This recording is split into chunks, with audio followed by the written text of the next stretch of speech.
I remember the exact moment the room went quiet, not when my grandmother handed us the checks, not when my father laughed in her face, but the second the bank manager locked the door the next morning and looked at me like I was holding a live grenade.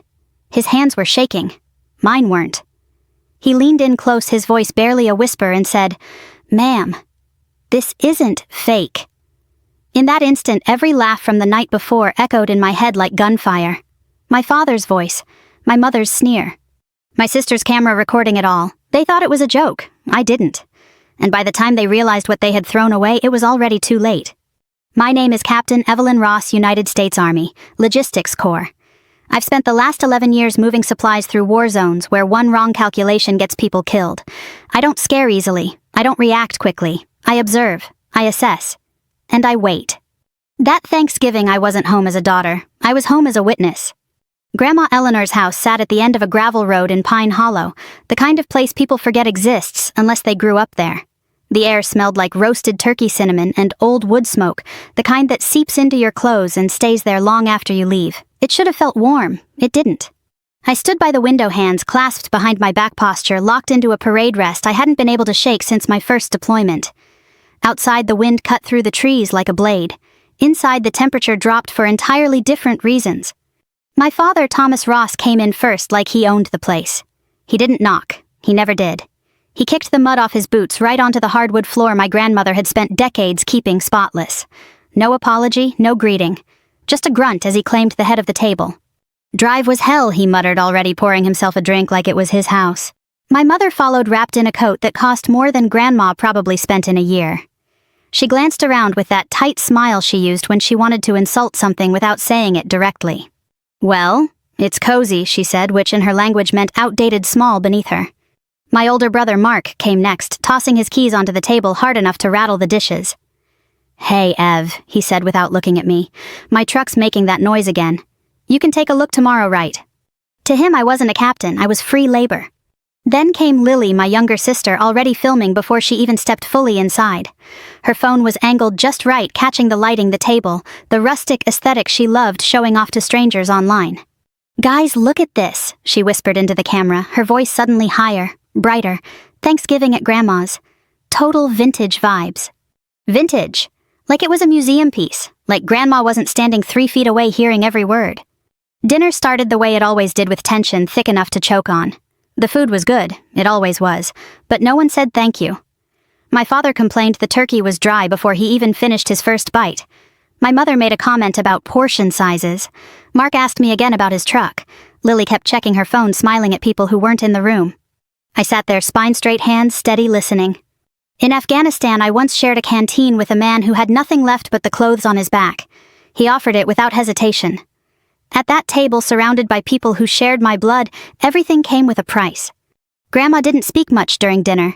She moved quietly, refilling plates, clearing dishes, her yellow sweater soft against the dim light. But I knew that look in her eyes. I'd seen it before in commanders right before they made a decision that would change everything. When the plates were cleared, she didn't sit back down. She walked to the old wooden cabinet by the wall and opened it slowly like she had all the time in the world. The room went quiet, but not out of respect. It was the kind of silence predators have when they sense something coming. She turned back toward us, holding 5 envelopes. "Just a little something," she said, her voice calm, steady. She placed one in front of each of us. My father tore his open immediately. He always needed to be first. His eyes scanned the paper, and for a split second something flickered across his face, surprise, maybe even hope. Then it twisted into something ugly. "What the hell is this?" he barked, slamming the check down on the table. $10,000. You think this is funny?" Mark leaned over, grabbed his envelope, and laughed as soon as he saw it. "There's no way this is real," he said, crumpling it slightly between his fingers. "You don't have this kind of money." My mother didn't even try to hide her disdain. She held the check up like it was something dirty. "Honestly, Eleanor," she said, her voice sharp, "we're past these little games." Lily was already filming. Wait, she said, angling her phone. "This is actually kind of hilarious." She zoomed in on the check, the numbers clear on the screen. Grandma just gave us all fake checks for 10 grand. Grandma smiled. It wasn't warm, it wasn't apologetic, it was precise. "They are fake," she said simply. The room exploded in laughter. My father leaned back in his chair, shaking his head. "I knew it," he said, pointing at her. "You had me for a second there. Jesus, Ma, you really need to stop this nonsense. Mark tossed his check onto the table. Yeah, good one, he said. Real funny. My mother folded hers in half with a crisp, deliberate motion. You shouldn't joke about money like this, she added. It's in poor taste. Lily went a step further. She held hers up to the camera, grinning. All right, guys, watch this.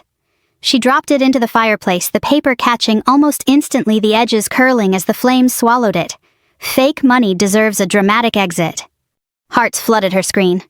I didn't laugh. I looked down at the check in my hands. The paper felt heavier than it should have. The ink was clean, precise. I ran my thumb along the edge, smoothing out a slight crease. It didn't matter if it was fake.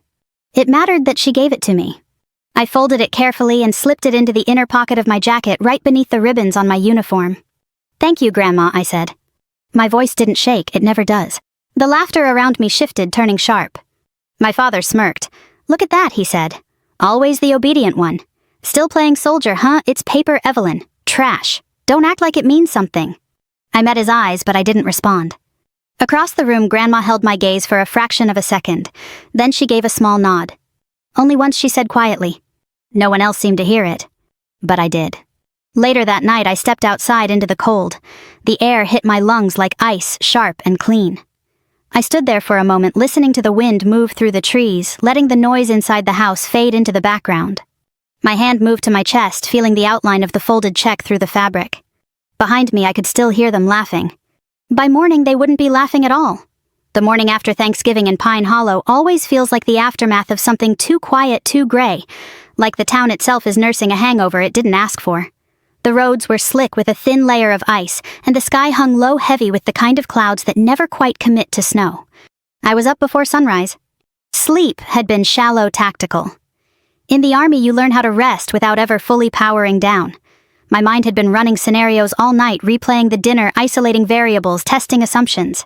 The check, her tone, that one sentence only once. That wasn't casual. That was instruction.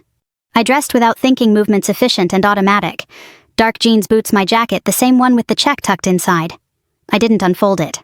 Not yet. Some things you don't handle until you're ready to confirm what they are. The drive into town took 12 minutes. I knew every turn, every dip in the road. Pine Hollow hadn't changed in decades, and it probably never would. The bank sat on the corner of Main and Alder, a brick building that looked older than the town itself. First National, one branch, one manager. The kind of place where people still use your name instead of your account number. I parked out front and sat for a second, engine idling. Breathe in, breathe out. Then I killed the engine and stepped out into the cold. Inside, the air was stale, overworked heat pushing against the chill that followed me in. A fake Christmas wreath hung crooked behind the counter. A plastic tree in the corner dropped silver needles onto a worn carpet that had seen too many winters. There were two tellers. Both looked up when I walked in. Morning, Evelyn, one of them said. Karen? She'd known me since I was a kid. Morning, I replied. I didn't linger. I walked straight to the counter and slid the folded check across the polished surface. I need this verified, I said. Karen glanced down, still smiling. Then she saw the amount. The smile faded just slightly. Give me 1 second, she said, her tone shifting into something more careful. She didn't call a teller supervisor. She didn't run it through the usual scanner. Instead, she picked it up with both hands like it required more attention than a normal transaction. I'm going to get Mr. Halverson, she added. That was the first flag. Benedict Halverson had been managing this branch for over 20 years. He didn't come out for routine checks. He didn't come out for anything under 6 figures, and even then only if something was off. I stood there, hands resting lightly on the counter, eyes tracking the back office door as Karen disappeared through it. 30 seconds passed. Then the door opened. Halverson didn't walk out. He came out fast. His tie was slightly off-center. His shirt sleeves weren't buttoned all the way. For a man who built his life on precision and predictability, that alone told me something was wrong. Captain Ross, he said, forcing a professional tone that didn't quite land. Would you come with me, please? Not ma'am, not Evelyn, formal, controlled. Of course, I said. I followed him past the counter, past the glass-walled offices into the back. His office door was already open. He stepped inside first, then held it for me. The moment I entered, he closed it behind us. Then he locked it. The click of the deadbolt was sharp, final. He didn't sit right away. He moved to the blinds and pulled them halfway shut, cutting off the view from the hallway. Only then did he turn back to me. Please, he said, gesturing to the chair across from his desk. I sat, back straight, hands on my thighs, waiting. He remained standing for a moment, staring at the check lying on his desk like it might move on its own. Then he finally sat down, but not all the way back, just on the edge of the chair like he was ready to stand again at any second. His fingers hovered over the paper before he picked it up. "Where did you get this?" he asked. His voice was low, not accusatory, careful. "A gift," I replied, "from my grandmother, last night." He exhaled slowly like he'd been holding that breath since Karen brought it in. "Eleanor Ross," he said more to himself than to me. "Yes." He adjusted his glasses, leaned closer to the check, and examined it again. Signature routing number watermark. His hand trembled just slightly. I watched everything. Every micro-expression, every delay. In the field, hesitation can tell you more than action. Finally, he set the check down. "Captain Ross," he said, choosing each word with precision, "I need you to listen carefully." I didn't move. He leaned forward, lowering his voice to almost a whisper. "This check is not fake." The room went still. Not dramatic, not explosive, just a shift like the ground beneath you adjusting a few inches without warning. I didn't react outwardly, I never do. "Explain," I said. He nodded once as if he expected that response. He turned his monitor toward me and typed quickly, pulling up an account interface I wasn't meant to see. "This account," he said, pointing, "is active, verified, fully funded." I scanned the numbers. $10,000 was nothing in that context. It wasn't even a fraction. "Who owns it?" I asked. He hesitated. "Technically," he said, "it's held under a series of trusts and holding structures, but the controlling name, ultimately, traces back to your grandmother." I leaned back, slightly processing. That didn't match the data I had. Grandma lived on a fixed income, small house, old car, coupons in the kitchen drawer. I had covered her medical expenses more than once because insurance didn't stretch far enough. This didn't fit. "How much?" I asked. He swallowed. "Liquid," he said. "This specific account is just one of several. Combined accessible funds, north of 8 million.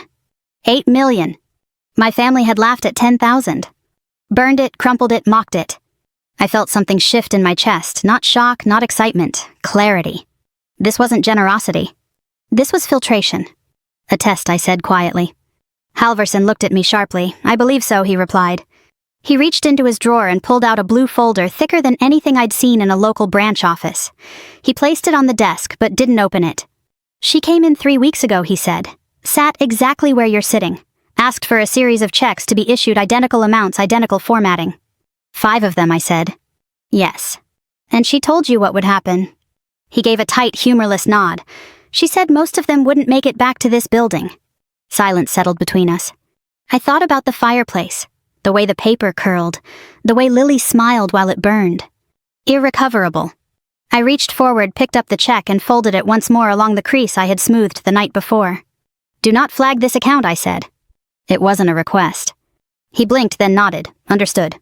"Do not contact any other listed recipients," I added. "That may be difficult," he admitted. "The system." "Delay it," I said, "as long as you can." He studied me for a second, then nodded again. "I can hold it for a few hours, maybe longer." "That's enough." I stood. He stood with me almost automatically. "Captain Ross," he said, voice tightening slightly, "if this escalates." "It will," I replied. I slipped the check back into my jacket. "Then you should be prepared," he said. I paused at the door, hand on the handle. "I already am." When I stepped back into the lobby, the air felt different. Thicker, charged. Karen glanced up at me, searching my face for something, relief, confusion, anything she could read. I gave her nothing. Outside, the cold hit harder. I made it to my truck, opened the door, and slid into the driver's seat. The engine turned over with a low growl. Heat wouldn't come for another minute. My phone buzzed. Once. Then again. Then it didn't stop. I looked down. Missed calls, messages stacking on top of each other, family group chat lighting up like a warning flare. They knew. Or at least they were starting to. I set the phone face down on the console. Noise discipline. In the desert, unnecessary communication gets you killed. Back home, it just tells people where you are. I put the truck in gear and pulled out onto the road. Behind me, the bank stood quiet and unchanged. Ahead of me, the war was just beginning. The phone didn't stop vibrating. It rattled against the plastic console like something alive, like it was trying to claw its way into my hands. I kept my eyes on the road, both hands steady on the wheel, the truck cutting through the thin sheet of ice that glazed the county road. Noise discipline. In a convoy, you don't answer every signal. You filter, you prioritize, you survive. Back home, the rules weren't much different. I let it ring. By the time I reached the edge of Pine Hollow, the screen lit up again, this time with my father's name. Thomas Ross. I watched it for half a second. Then I declined the call. The phone buzzed harder, like it didn't agree with that decision. Another call followed immediately, then another, then a text. Pick up the damn phone. I didn't. I drove straight past the turnoff that led back to the highway and headed in the opposite direction back toward Grandma's house. The air felt different now, heavier, like the whole town had shifted a few degrees off balance. When I pulled into the gravel driveway, I saw the tracks before I saw the trucks. 2 sets, fresh. One of them I recognized immediately, my father's Ford.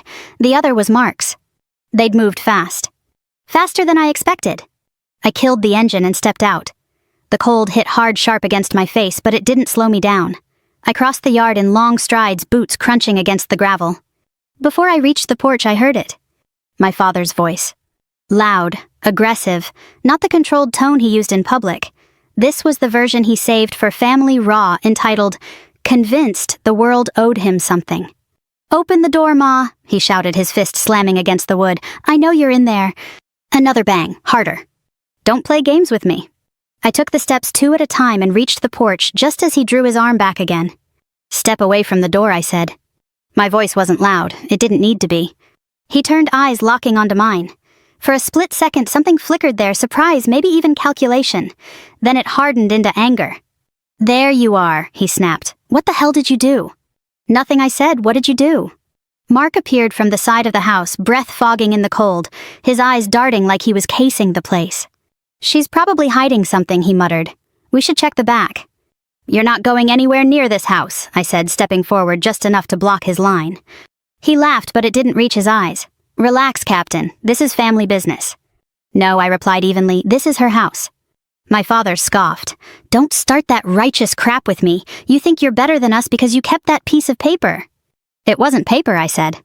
His jaw tightened. "Don't," he warned. "Don't you dare act like you knew something we didn't." I didn't answer. Because I hadn't known. I had just chosen not to dismiss it. Behind the door I heard movement, slow, deliberate. The handle didn't turn. Instead, a voice came through the glass panel beside it. "Thomas." "Grandma." My father froze. Not completely, just enough for the anger to hesitate. "Ma, open the door," he said, trying to shift his tone, soften it just a fraction. "We need to talk about those checks." Silence. Then her voice again, steady as ever. "I gave each of you the same thing," she said, "the same chance." My father's patience snapped. "It was fake," he shouted. "You said it yourself." "I said they were fake," she replied. "There was a difference." "I heard it." "He didn't." "Yeah," he said, throwing his hands up. "Exactly. So stop wasting our time and—" "They were only fake," she continued, cutting through him like a blade for those who chose to believe they were. The air went still. Mark stopped moving. Even the wind seemed to pull back. My father stared at the door, confusion flashing across his face before anger filled the gap again. "What is that supposed to mean?" he demanded. "It means the test is over," she said. Her silhouette shifted behind the glass, small but unyielding. "The result is recorded." My father stepped forward, reaching for the handle. "Then open the door and fix it," he snapped. "Issue the checks. We'll do it right this time." There it was. Not regret. Not apology. Correction. Like it was a transaction he could redo. Before his hand touched the handle, there was a sound from inside. A small metallic click. The deadbolt. For as long as I could remember, that door had never been locked. Not once. It was a symbol more than anything else, a standing invitation, a belief that family didn't need barriers. That sound changed that. My father's hand froze in midair. "You've got to be kidding me," he said, his voice dropping into something darker. "I'm not," she replied. "You're locking me out," he demanded. "Your own son." "I'm closing a door you chose not to walk through," she said. The words landed harder than anything else that morning. Mark shifted behind him, uneasy now. "This is getting ridiculous," he muttered. "We're standing out here freezing." "Go home," she said simply. My father's face flushed deep red, the veins in his neck tightening like cords. "You think this is over?" he hissed, leaning closer to the glass. "You think you can just shut us out and that's it?" "It already is," she said. "No," he snapped. "No, you don't get to decide that. That money." "That money," she interrupted, "was never yours." Silence. Pure, crushing. I stepped closer to the door, not touching it, just standing within reach. "Grandma," I said, my voice controlled, "I'm here." "I know," she replied. There was something in her tone then, relief maybe, or confirmation. Stay where you are, she added. I didn't move. Behind me, my father let out a harsh laugh. This is unbelievable, he said. You're really going to stand there and take her side? I'm standing where I need to be, I answered. He turned on me fully now, anger redirecting, searching for a target it could actually reach. You think that uniform makes you untouchable, he said. You think you can just walk in here and take everything? I didn't take anything, I replied. You kept it, he shot back. Same difference. No, I said quietly, it's not. Mark stepped in again, more cautious this time.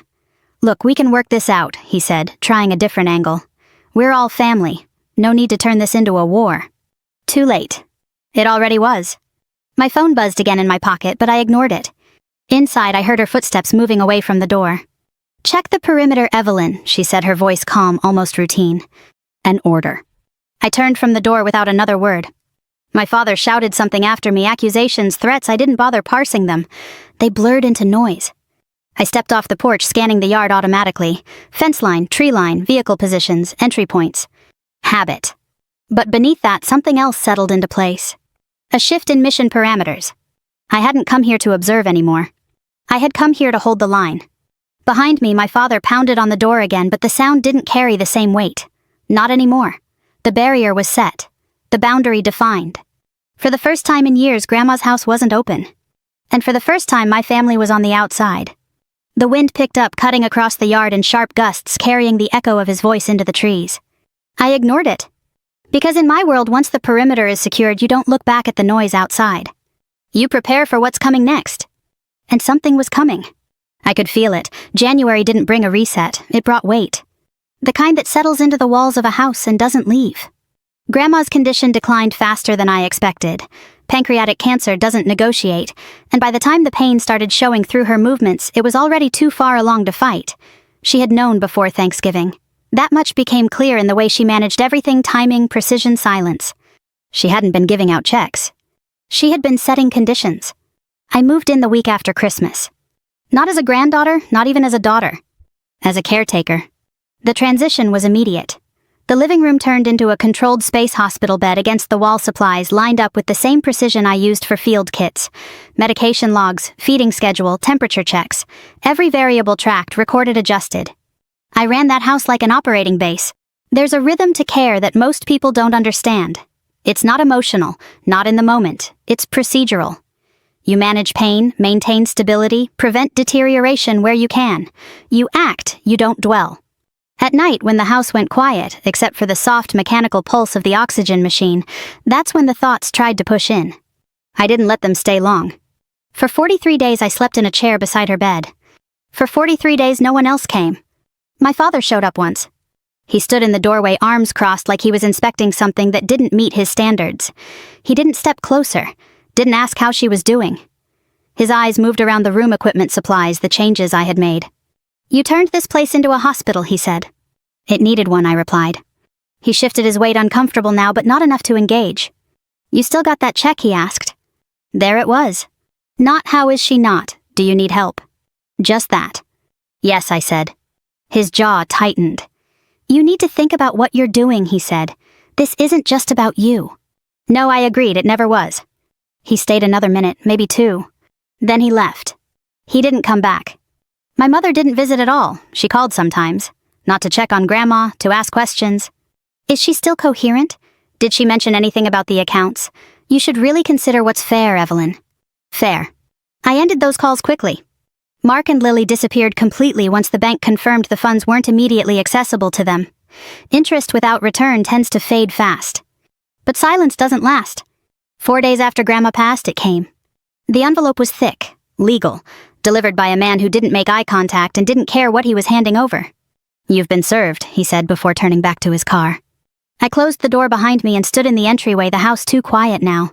No oxygen machine, no footsteps, just stillness. I opened the envelope.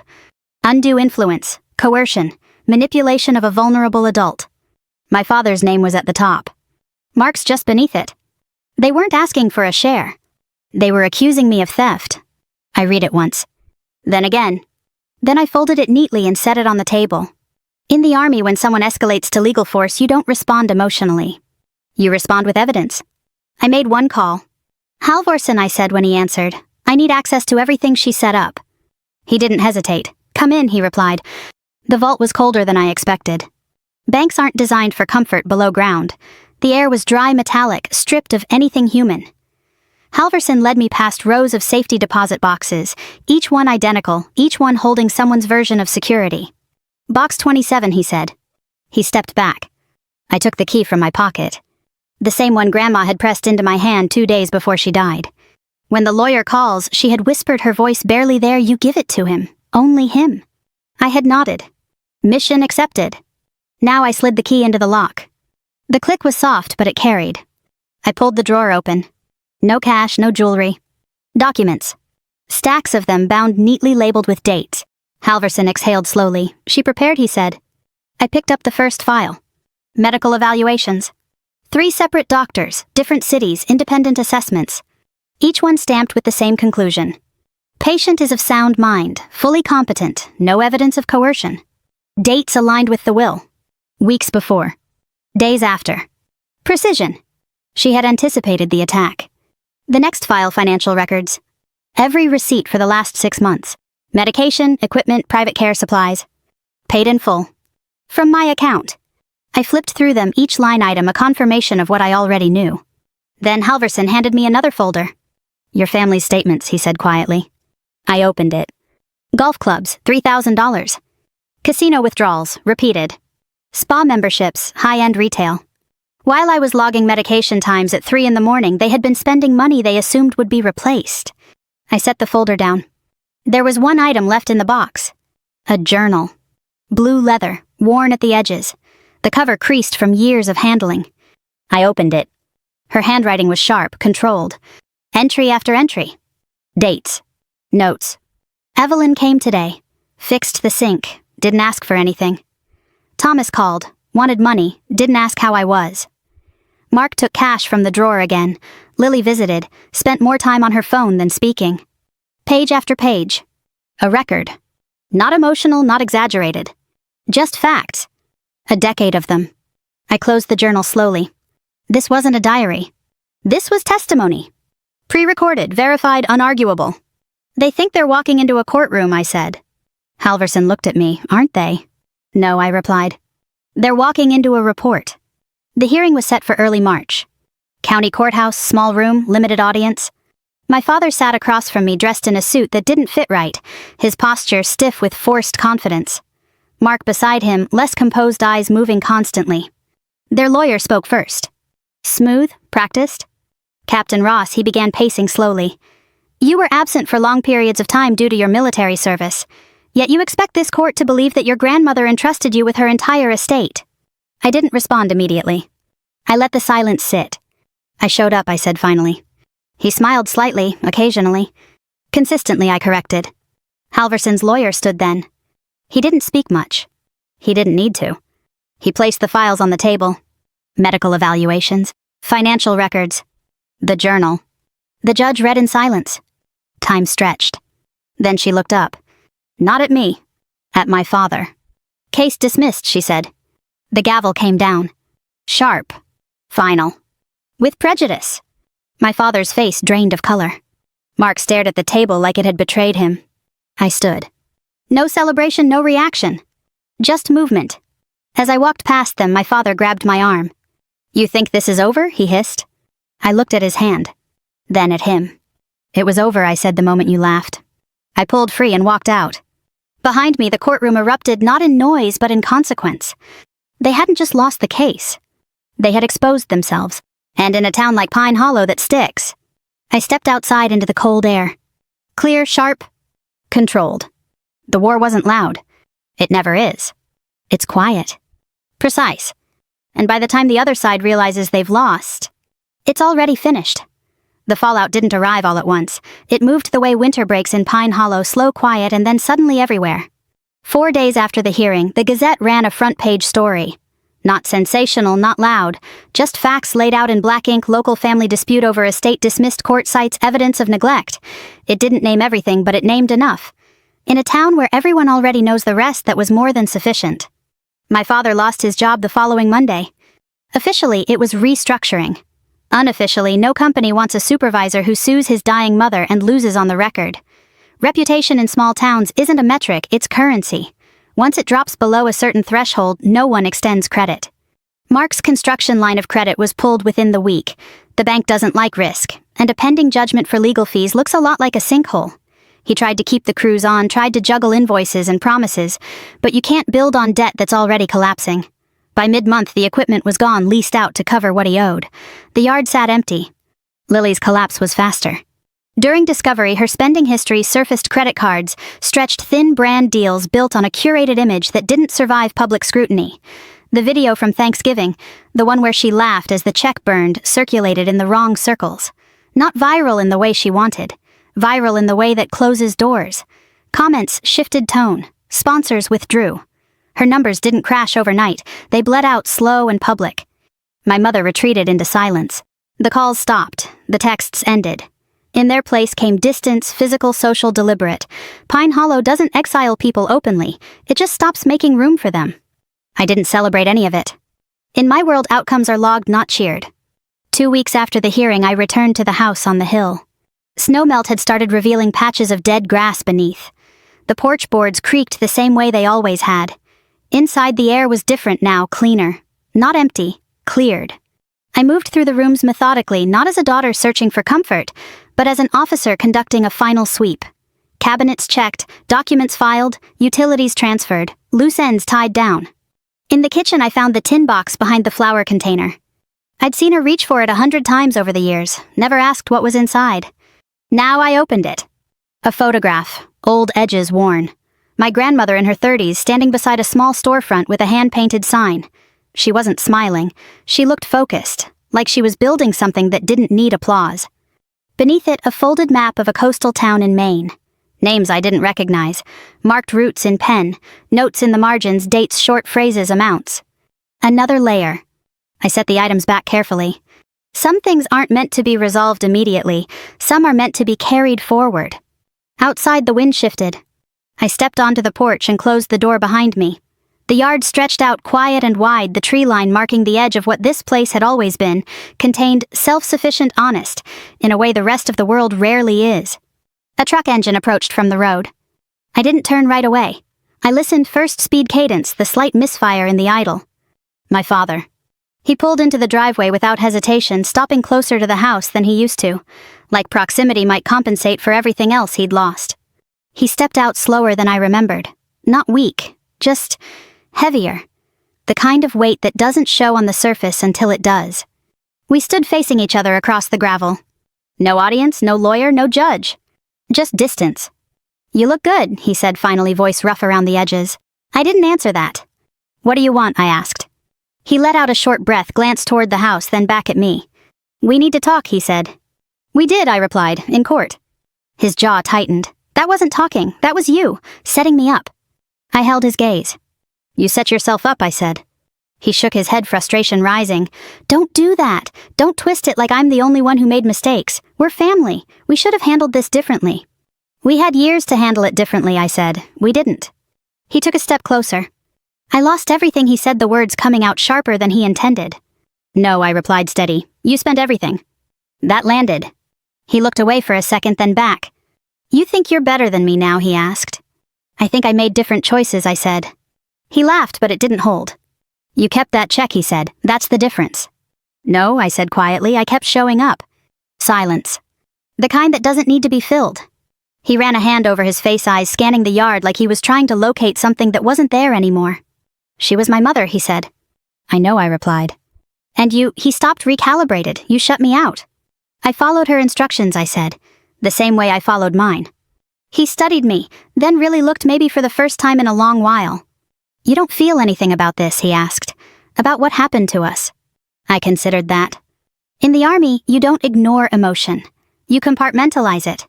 You assign it a place where it doesn't interfere with execution. "I feel exactly what I need to feel," I said. He shook his head again, a small defeated motion. "Cold," he muttered. "Controlled," I corrected. Another pause. Wind moved through the trees, carrying the faint sound of something distant, traffic maybe, or just the town continuing without us. "I can't fix it," he said almost to himself. "No," I agreed, "you can't." He looked at me one last time, searching for something, permission, forgiveness, a different outcome. I didn't give him any of those. What I gave him was truth. You think I won because of the money? I said. I didn't. He frowned slightly. You lost, I continued, the moment you decided she had nothing left to give. He didn't argue. There was nothing left to argue with. After a moment he nodded once short tight and turned back toward his truck. He didn't look back when he drove away. I stood there until the sound of the engine disappeared completely. Then I went back inside. The house didn't feel empty. It felt settled. I walked into the kitchen, set a pot on the stove, and filled it with water. Simple task, measured, repeatable, the kind that keeps your hands moving while your mind aligns with what comes next. On the counter, the folded map sat where I had left it. Mine. Coordinates, notes, routes. A continuation. I placed my hand over it, not opening it yet, just acknowledging it. The mission wasn't over. It had just changed. I turned off the stove before the water reached a full boil. No need to rush. Outside, the sky cleared for the first time in days, a thin line of sunlight breaking through the clouds and stretching across the yard. I watched it for a moment, then reached for my jacket. If you've ever been the one who stayed when everyone else left, if you've ever done the work no one saw while others waited for the reward, then you already understand how this ends. It doesn't end with applause. It ends with clarity. If this story meant something to you, I want to hear it. Tell me where you're listening from and what you would have done in my place. There are more stories like this, real ones, quiet ones that don't always get told out loud. Subscribe if you want to keep walking through them with me. We're just getting started.